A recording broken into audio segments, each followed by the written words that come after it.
think there's a number of factors that leads to someone being caught up in the justice system. One of the factors is really identifying how the justice system was created. And when I talk about that, I talk about in terms of policing in this country. For those of us who aren't aware, policing in this country stemmed from slave catchers.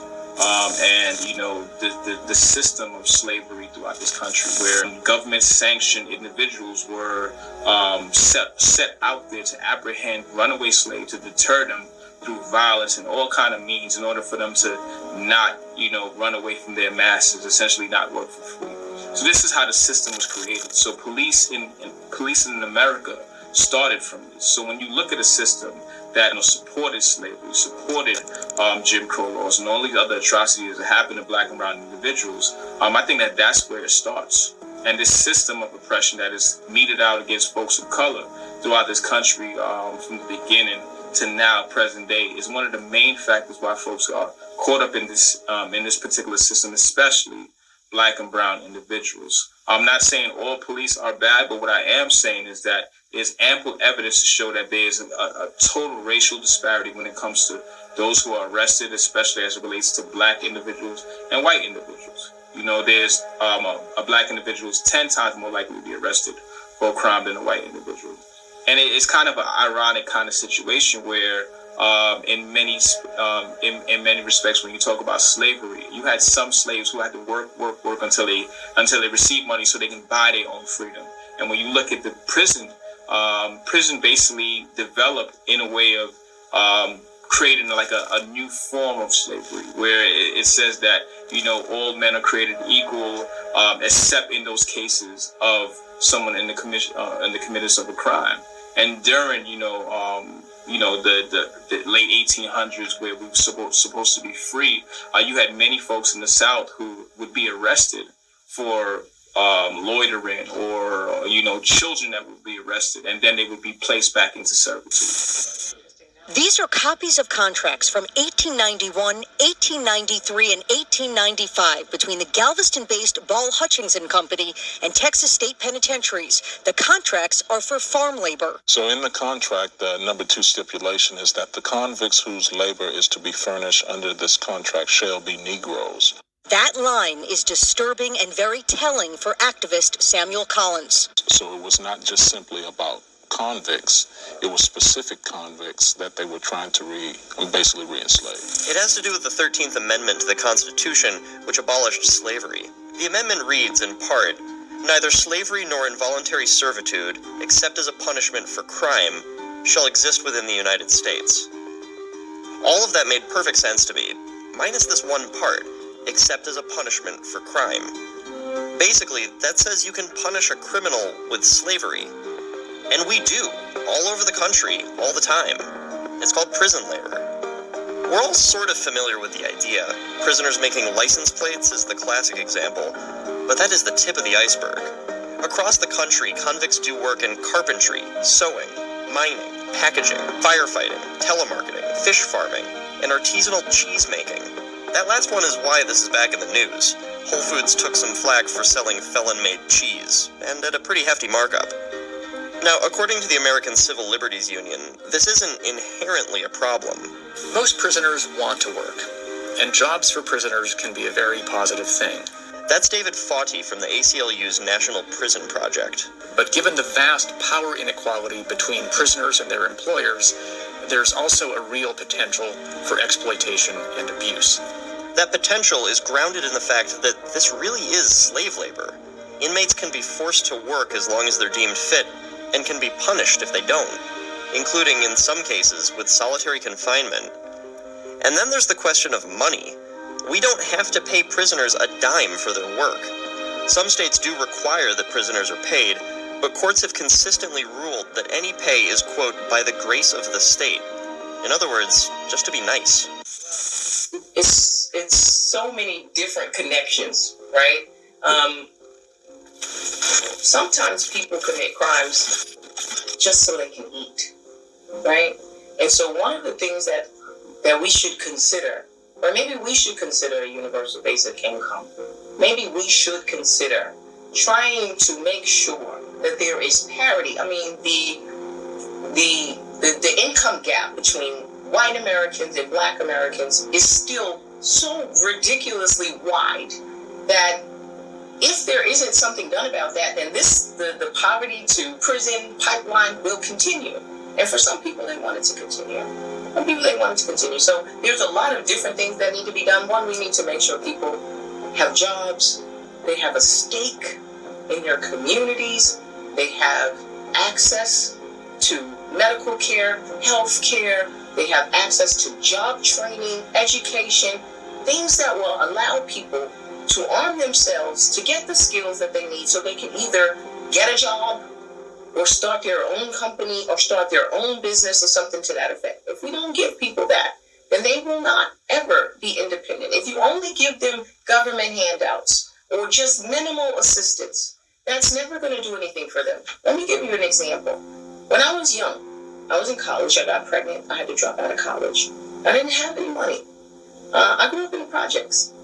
I didn't think that I would make the same mistakes, but I did. And here I was, pregnant and dropping out of college, and I had no resources. I had to go get public assistance. I had to go on welfare. And I remember I was one semester away from my bachelor's degree.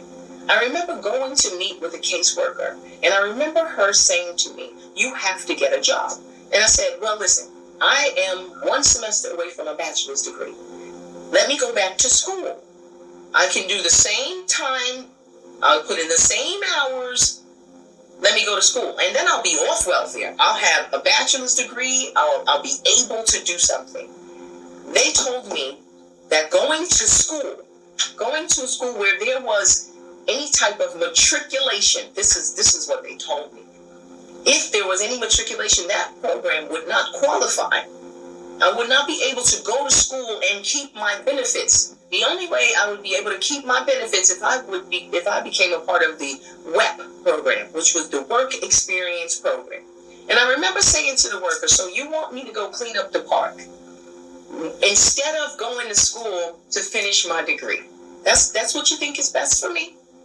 And that narrative, that story is told over and over and over to people who can't say, "You know what, I need this degree more than I need these benefits."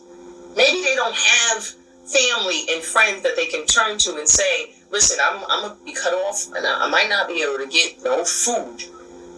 Would you be able to help me? I just want to go back to school." There are a lot of people in that situation and in that position that if the government could qualify programs where, like bachelor's degrees, then maybe that would give incentive to people to get real education, get real skills so that they could get off of those roles, get off of the welfare rolls. I was one of those who I had to decide. I'm not going to go do the WEP program. I did, and they cut my benefits off, and then I had to beg my mother and anybody who could help me till I finished that, and then I had to get a job, and then I worked. But that's what I'm saying. It seems like everything is set up to keep people poor, to keep the poor, right? It seems that way to me, and I've been poor, so I get to say this because I know how hard it was. It felt like every time I tried to get out of the poverty circle, there was some structure that was trying to get me back in. So I think that there's a huge connection. That's only one of the things I think that the government can do in terms of trying to stem the flow from poverty to mass incarceration. I think that's one thing. Education is another. When we talk about the prison pipeline, the public school to prison pipeline, we are talking about how children of color are treated in the public school system. And I can speak about this personally, again, because my son was a public school. He's 20, he will be 24 soon. But when he was in public school, he was very active, like many boys are, but I call it boy energy. Oftentimes, boy energy, especially with black and brown boys, that energy is mistaken. It's not taken as something that could be harnessed into anything constructive. And what happens is that they then streamline our boys into things like special education classes and label them as having behavioral issues. That follows them. That follows them ultimately throughout that public education. And then when that label becomes too much for that child to bear, they drop out and then they become a self-fulfilling prophecy. We have a system of education in this country that doesn't necessarily provide the best direction for our youth. I think that's where sometimes it starts. You know, when you hear individuals talk about, you know, the school to prison pipeline.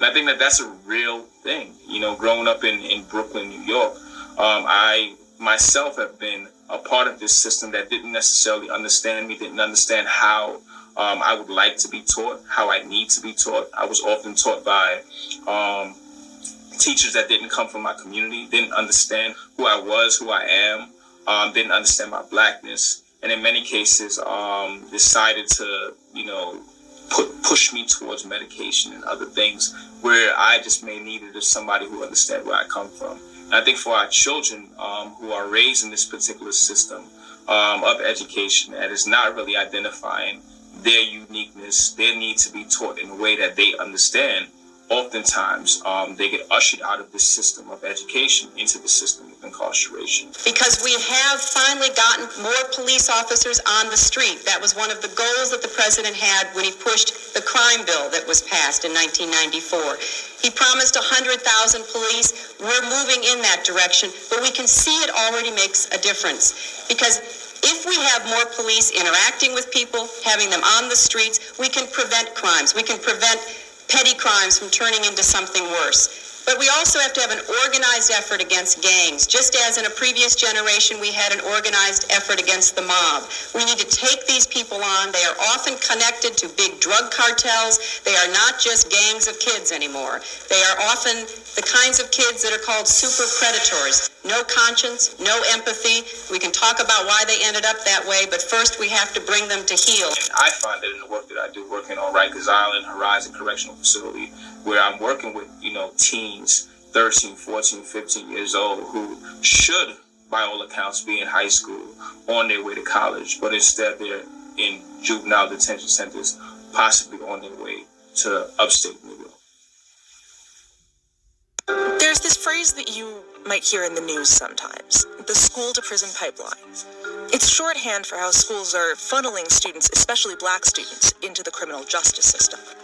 It started in the 90s when schools responded to fears about crime with zero-tolerance policies, which mandated suspensions and expulsions for certain violations. They also cracked down on little things like talking back or uniform violations. The hope was that it would keep bigger problems from bubbling up. But as a result, out-of-school suspensions have doubled since the 1970s, and they keep increasing even though juvenile crime rates have now been dropping for years. Around the same time, the number of police officers stationed full-time inside schools has increased by a third between 1997 and 2007. Ostensibly, they were there to prevent mass school shootings like the one at Columbine, but they end up being a way for schools to basically outsource discipline to the police. Schools with officers have 5 times as many arrests for disorderly conduct as schools without them. Sometimes the results are shocking. But the less visible effect is that schools are feeding the racial disparities in the criminal justice system. Consider the fact that schools are more likely to have an officer on their campus if the student population is more than 50% black. You might assume that that's because there's more crime at these schools, but although students at police schools are more likely to be arrested, they're not actually more likely to be charged in court for weapons, drugs, alcohol, or assault, at least according to one study. During the 2010-2011 school year, 1 in 6 public school students in the U.S. were black, but they accounted for 1 in 3 arrests at school. Same goes for other forms of school discipline. Black students are suspended or expelled 3 times more frequently than white students. It actually begins in preschool. 18% of preschoolers are black. But if all preschoolers suspended more than once, 48% are black.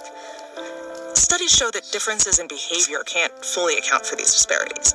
Black students and white students are sent to the principal's office at similar rates, but black students are more likely to end up with a serious punishment. One study found that white students are more likely to be suspended for provable offenses like smoking or vandalism. Black students are more likely to be suspended for subjective offenses like talking back or insubordination. Students who are suspended in school are more likely to later drop out or get arrested. Obviously, it's hypocrisy from the point of if you're the land of the free, then you wouldn't have policies that would make sure that a certain amount of your population is going to experience at some point in their life a prison sentence. You know, the school to prison pipeline is very much real in this country for a lot of people. And for a lot of those people for whom that school to prison pipeline is real, they don't even know that there's a certain percentage of these children, based upon their test scores in the 3rd and 4th grade, 8 years old, that are more likely going to end up in our prison system when we accept that. And we don't put any policies in place to try to help them avoid that fate. So yeah, it's hypocrisy in that statement, because obviously it's not the land of the free for everybody, you know, and that's unfortunate. There absolutely are metal detectors in the schools in my area. A lot of the schools in my area are run like prisons, as opposed to like really being able to be a place of education. Stop and frisk, metal detectors in schools, running schools like jails, and police brutality. They say the NYPD stops and frisks way too many innocent men of color for no good reason. He was holding me, he was going through your pockets, going up, down. You want to go to jail? For what? Shut your mouth. What am I getting arrested for? What am I getting arrested for? For being a mutt. You know that's a law against being a mutt. Even though blacks and Hispanics are a minority here, a majority of people stopped, around 84%, are young men of color. How many times have you been stopped and frisked? 7 times. 7 times? Yes, sir. And you're how old? 17. In the first years of the 20th century, this whole new regime of laws had been put in place that essentially turned the American justice system on its head, and it became an instrument of injustice instead of a system of justice. And there were rafts of laws that effectively criminalized black life. It was almost impossible for a black man in the South, in the rural South, in the early 20th century, not to be at risk of arrest at almost any time, and the consequences of even the most trivial offenses were enormous. This is a business. We have almost a $5 billion budget a year, so we run it like a business, and it's fair to ask the employees here to do their fair share.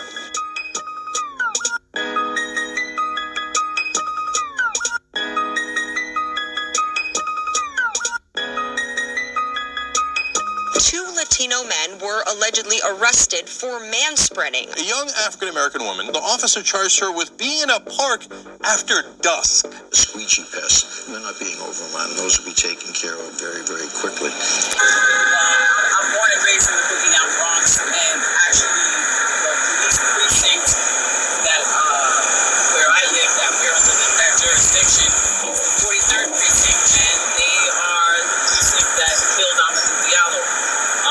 That happened some years ago, but that was like unprecedented, 41 shots. Now it's become actually more normal to do that. But at that time, like, it created a big rebellion. A lot of people protested. It created awareness, but it really hasn't changed much. You wouldn't see this in suburbia. You know, you wouldn't see police actively hunting down someone to call them a criminal and arrest them first before actually proving them to be even the person or to be guilty. So yeah, those things are quite the norm. The criminal justice system is really a criminal injustice system. There's no justice for people that live in poverty. I was wrongfully convicted in 1987 for homicide that I had nothing to do with. Not only did I have nothing to do with it, I had no knowledge of it. And it was mainly based in part on police misconduct and prosecutorial misconduct from this detective called Louis Scarcello, who fabricated a report indicating or implicated me in this crime. 2007 appearance of Scarcella on the Dr. Phil show, discussing the psychology of false confessions. Are there rules when it comes to homicides? No, there are none. I will do whatever I have to do within the law to get a confession. I stated there were no rules, but I operated under the law. And later on during my trial, the prosecutor, he engaged in prosecutorial misconduct. The witness came before the trial court and exonerated me and told him I had nothing to do with it. He didn't see me on the night of the crime and that he didn't know me. But that wasn't enough for the DA. He told the court, he lied to the court and told him that he's going to let the witness go, but that did not happen. What he did is he locked this witness up and threatened him with 7 years and told him if he didn't recant his testimony and come back and say that I did commit this crime, he would receive 7 years in prison. I didn't think that the criminal justice system would convict me for this case, not based upon that single witness. However, I was found guilty.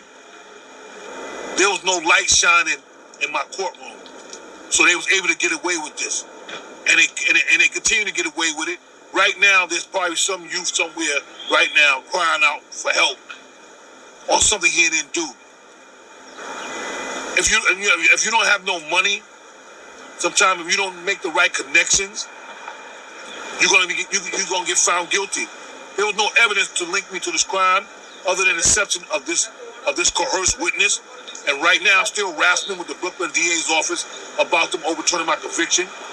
But there's politics right now because the DA who did this to me is still in the DA's office. And in fact, he's a high official from what I was told. So they're reluctant, they're dragging their feet, and they're using all kind of, frivolous claims. We're just solely here today asking that the new Brooklyn District Attorney overturn our conviction so we can move on. Right now, I'm on life parole. My daughter lives in Long Island. I can't go see my grandkids and my daughter because I have to get permission. I can't vote. All I'm asking for is my true citizenship back. So all this is predicated on racism. If I was white, I wouldn't be sitting here speaking to you like this. You don't see whites all over America speaking about how they was wrongfully convicted. You may catch one here, one there every now and then, but for the most part, all the people in this country who's wrongfully convicted look just like me. Black, and for the most part, they're males. That's predicated on racism. Being in prison, it takes away so much from the individuals. And these young black and Latino men that's in prison, they are branded already as felons, ex-offenders, criminals. And this follows them most of their life.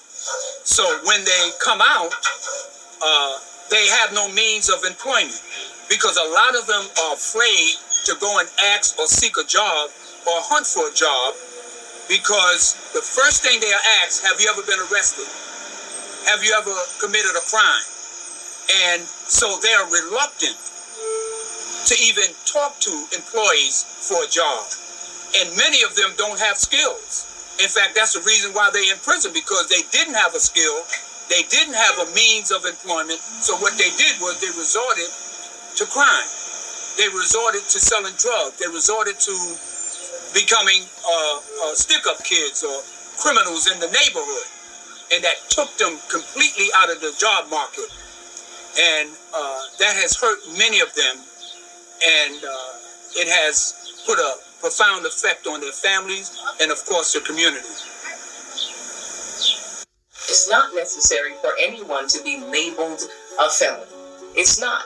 And there are some states that allow for expungement provisions or sealing provisions. New York just started. We just got laws that allow for sealing provisions, not expungement, but sealing provisions for any misdemeanor or one felony that you've had in the past, I believe, 10 years or so, right? And so if it's 10 years old or more, you can move to have it sealed, all right? We didn't have that before. If you had a felony, you kept that for life, all right? So now we have that. So it's not necessary, right? It's not necessary. In fact, it's burdensome for us to label people who have paid their debt and not give them an opportunity to recover from that label.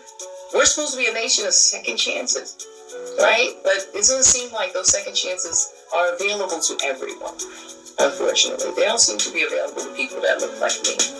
But there are expungement provisions and sealing provisions that can keep your future employers from knowing that you had a prior felony conviction.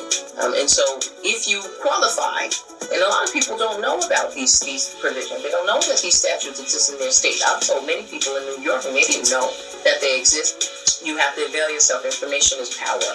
You have to go and see what is available in your particular state that will allow you to apply for expungement or a sealing or get a certificate of relief from civil disabilities. That's something else that that's available to you if you have a felony in New York, which might bar you from certain civil service employment.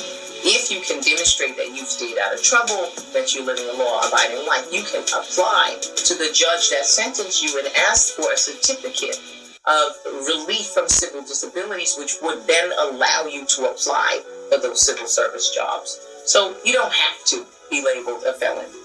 There's ways that we are dealing with that as a society, and as progressive criminal justice reform moves forward, I think we'll see more and more states giving people second chances. I mean, we saw the fake second chance they were trying to give the prisoners in Florida. I believe they voted to give prisoners their right to vote back. And then I think the legislature enacted statute that said, well, if they're going to vote, then they have to pay, or something to that effect, which came to a poll tax, which is illegal. So we'll see how that plays out in the courts if that goes any further.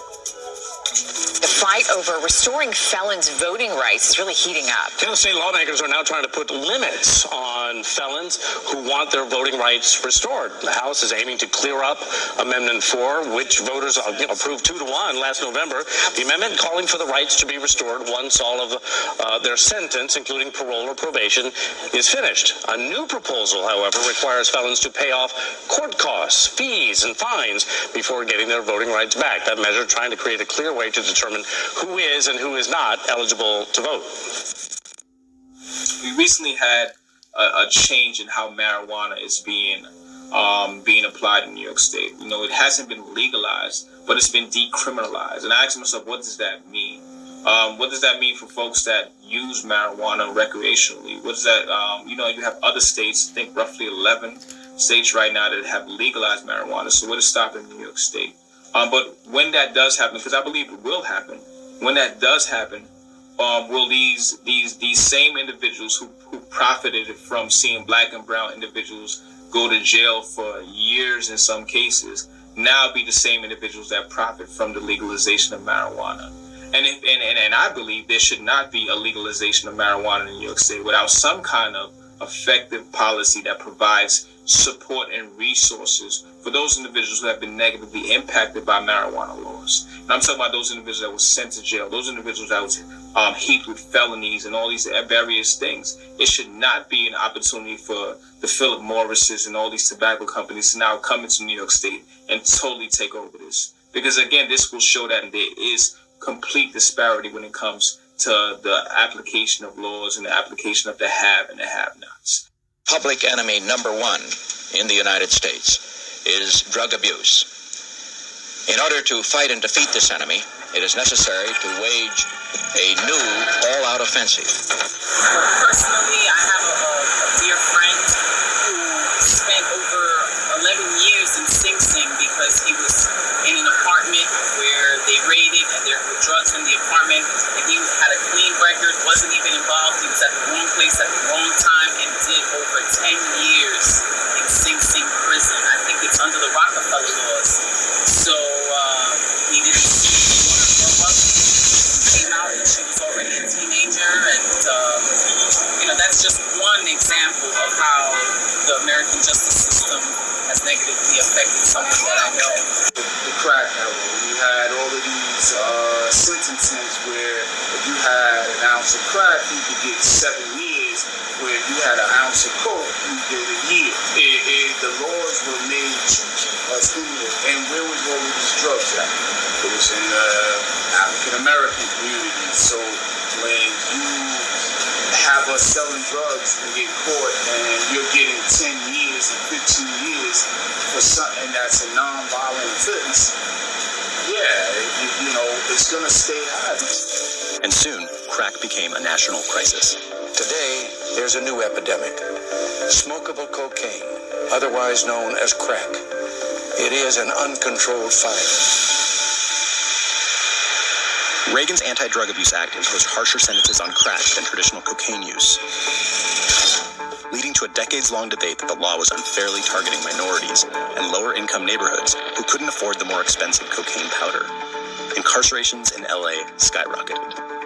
By 1995, the California Department of Corrections increased its black and Latino inmates from 21,476 to 88,376, more than a 400% increase. This led to broken families, an overblown foster care system, increased violence, and a growing skid row that crippled the nation. The Rockefeller laws here in New York State, which folks were to strike down, because it was driving up high numbers of blacks and Latinos getting locked up. Numbers as a result of certain local policies. So even with somebody like a Bill Clinton who signed a crime bill back in, I think it was '96, when part of it denoted you'd spend that much more time in jail if you had crack as opposed to if you had powder and so forth and so on. So I used to hate when I heard people identify him as the first black president. I used to hate that. I was like, y'all looking at this man's policies? Now, on the financial tip, there was more money in the streets in the 90s. I'll give you that. You know what I mean? Folks were flourishing on certain levels, but in terms of certain other social policies and certain things that he was a part of, I knew that he was no friend of ours when it comes to the African American Latino community, because of certain social justice policies that he said were really devastating our communities. So mass incarceration is certainly not part of the solution. The penal system or the prison system in New York State is full, stacked, and packed with black and Latino people, young men and women. The impact that has on the individuals and on the community is devastating, because it separates and divides the family. And these young men are separated from their community, and it detached them from reality of the place where they grew up. So they become disenchanted, they become hopeless, and it has a very hardening effect on the children in their family. I remember one young man who was going to prison constantly, and he was on my caseload. And his family was so familiar with me that his young son said to me one day, and I was very sad by that. He said, Mr. Stewart, when I grow up, I want you to be my parole officer. I said, right there. I said, that's sad. Because he thinks that's normal. So what it does is it depletes the community. All the young men are taken from the community, so the community cannot grow. It becomes empty and non-productive. Some people don't need to go to jail. A better way to spend our tax dollars on these issues with people going back and forth to jail is sometimes give them a program. You can create programs that people don't have to go in. They have a program in jail, a drug treatment program called KSAC. Now, if you did KSAC on the outside instead of on the inside, where people are spending all this money, you can give them the same kind of treatment, because most of these people don't need jail sentences, they need help. And you don't get that real help while you're in jail because there's so much other stuff going on. So what kind of real help are they getting? There's still going to be there's still tons of drugs in jail. People are seeking drugs in all kind of different ways. So create different programs where you don't have to always be sentenced to a jail time. Every single time something occurs, you go to jail. There has to be an alternative. I think certain programs would do it.